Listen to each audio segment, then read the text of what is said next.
Hi friends, എല്ലാവർക്കും tips four happy ലൈഫിന്റെ പുതിയൊരു വീഡിയോയിലേക്ക് സ്വാഗതം. എൻ്റെ പേര് ആനി യൂജിൻ. ഇന്നത്തെ വീഡിയോയിൽ നമുക്ക് മുടി വളരാനായിട്ട് കഞ്ഞിവെള്ളം ഉപയോഗിച്ചൊരു ഹെയർ പാക്ക് എങ്ങനെയാണ് തയ്യാറാക്കുന്നതെന്നാണ് കാണിക്കാൻ പോകുന്നത്. അപ്പോൾ കഞ്ഞിവെള്ളത്തിൽ വൈറ്റമിൻസ് ഒക്കെ ഒരുപാടുണ്ട്. വൈറ്റമിൻ സി, ബി, ഇ ഇതൊക്കെ അടങ്ങിയിട്ടുണ്ട്. ഇതെല്ലാം നമ്മുടെ മുടി വളർച്ച കൂട്ടാനും അതുപോലെ തന്നെ മുടി കൊഴിച്ചിലിന്റെ അളവിനെ കൺട്രോൾ ചെയ്യാനും കുറയ്ക്കാനും ഒക്കെ സഹായിക്കുന്ന ഒന്നാണ്.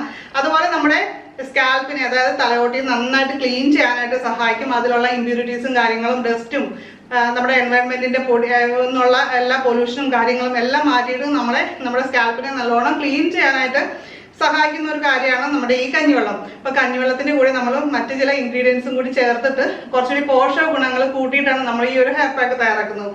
അപ്പൊ നമുക്ക് വേഗം തന്നെ ഈ ഹെയർ പാക്ക് എങ്ങനെയാണ് തയ്യാറാക്കുന്നത് എന്ന് കാണാം. ഉലുവ നമ്മൾ വെള്ളത്തിൽ കുതിർക്കാനായിട്ട് ഒരു 6 മണിക്കൂർ മുമ്പേ വെള്ളത്തിലിട്ട് വെച്ചിരുന്നതാണ് കേട്ടോ. പിന്നെ നമുക്ക് വേണ്ടത് ഒരു തണ്ട് കറിവേപ്പിലയാണ്. പ്രോട്ടീനും ബീറ്റാ കരോട്ടിനും ഒക്കെ കൂടിയ അളവിൽ കറിവേപ്പിലയിലുണ്ട്. അപ്പം നമ്മൾ ഹെയർ പാക്ക് ആയിട്ട് ഇടുന്ന സമയത്ത് എപ്പോഴും നമ്മൾ കറിവേപ്പില കൂടി അതിൽ ആഡ് ചെയ്യാനായിട്ട് ശ്രമിക്കുക. മുടി കൊഴിച്ചിലും മുടിയുടെ കട്ടി കുറയുന്ന അവസ്ഥയും ഒക്കെ പരിഹാരം കാണാനായിട്ട് നാച്ചുറലായിട്ട് സാധിക്കുന്ന ഒരു ഇൻഗ്രീഡിയൻ്റ് ആണ് കറിവേപ്പില. മുടി വേരുകളെ ബലപ്പെടുത്താനായിട്ട് കറിവേപ്പിലയ്ക്ക് കഴിവുണ്ട്. കഞ്ഞിവെള്ളം എടുക്കുമ്പോൾ തലേദിവസം പുളിച്ച കഞ്ഞിവെള്ളം വേണം എടുക്കാനായിട്ട്. ഇത് അരയ്ക്കാൻ ആവശ്യത്തിനുള്ള കഞ്ഞിവെള്ളമാണ് നമുക്ക് വേണ്ടത്. അപ്പോൾ ഉലുവ കുതിർക്കാൻ ഈ കഞ്ഞിവെള്ളത്തിൽ ഇട്ട് വയ്ക്കുക. ആ രീതിയിലും വേണമെങ്കിൽ ചെയ്യാം കേട്ടോ. ഉലുവയും കറിവേപ്പിലയും അതുപോലെ തന്നെ കഞ്ഞിവെള്ളവും കൂടി നമുക്കൊന്ന് നന്നായിട്ടൊന്ന് അരച്ചെടുക്കണം. ഒരു 2 പ്രാവശ്യമായിട്ട് അരയ്ക്കുക. ആദ്യം കഞ്ഞിവെള്ളം ഒഴിക്കുമ്പോൾ അല്പം ഒഴിച്ചാൽ മതി. പിന്നീട് കുറച്ചുകൂടി ചേർത്തിട്ട് പാകത്തിന് നോക്കിയിട്ട് ചെയ്താൽ മതി. ഇനി നമുക്ക് മിക്സിയുടെ ചെറിയ ജാറിൽ അരച്ചെടുക്കാം. ഇപ്പം നമ്മുടെ ഹെയർ പാക്ക് റെഡി ആയിട്ടുണ്ട്. കട്ടി കൂടുതലാണെന്ന് തോന്നുകയാണെങ്കിൽ നമുക്ക് കുറച്ച് കഞ്ഞിവെള്ളം ചേർക്കാം. ഇത് ഹെയർ പാക്ക് അപ്ലൈ ചെയ്യുന്നതിന് ഒരു 20 മിനിറ്റ് മുമ്പ് സാധാരണ ഓയിലൊക്കെ അപ്ലൈ ചെയ്യുന്ന പോലെ ഓയിൽ അപ്ലൈ ചെയ്യാം കേട്ടോ. അതിൽ കുഴപ്പമൊന്നുമില്ല.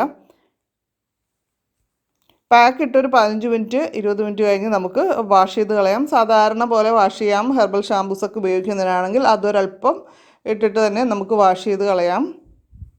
മുടി നല്ല സോഫ്റ്റ് ആൻഡ് ക്ലീൻ ആകും. അതുപോലെ തന്നെ മുടി വളർച്ചയും അത് നന്നായിട്ട് പ്രൊമോട്ട് ചെയ്യും. ഈ ഒരു ഹോം മെയ്ഡ് പാക്ക് നമുക്ക് ആഴ്ചയിൽ ഒരിക്കൽ യൂസ് ചെയ്യാവുന്നതാണ്.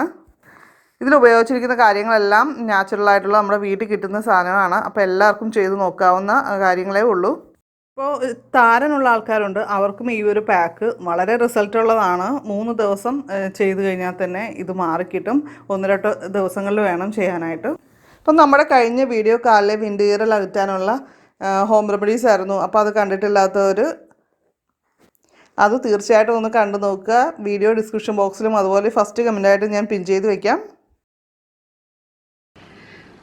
അപ്പോൾ ഇന്നത്തെ വീഡിയോ കൂട്ടുകാർക്ക് ഇഷ്ടമായിട്ടുണ്ടെങ്കിൽ ലൈക്ക് ചെയ്യുക. അതുപോലെ തന്നെ നമ്മുടെ ചാനൽ സബ്സ്ക്രൈബ് ചെയ്യാത്ത പുതിയ കൂട്ടുകാർ സബ്സ്ക്രൈബ് ചെയ്യുക, നോട്ടിഫിക്കേഷൻ ചെയ്യുക, കുഞ്ഞു ബെല്ലൈക്കൺ കൂടി ക്ലിക്ക് ചെയ്യണം കേട്ടോ എല്ലാവരും. അപ്പോൾ അതുപോലെ തന്നെ നിങ്ങളുടെ അഭിപ്രായങ്ങൾ ഡൗട്ട്സുകളൊക്കെ ഉണ്ടെങ്കിൽ വീഡിയോയുടെ താഴെ കമൻറ്റ് ചെയ്യുക. അപ്പോൾ നമുക്ക് മറ്റൊരു വീഡിയോയിൽ വീണ്ടും കാണാം. എല്ലാവർക്കും നല്ലൊരു ദിവസം ആശംസിക്കുന്നു. നന്ദി, നമസ്കാരം.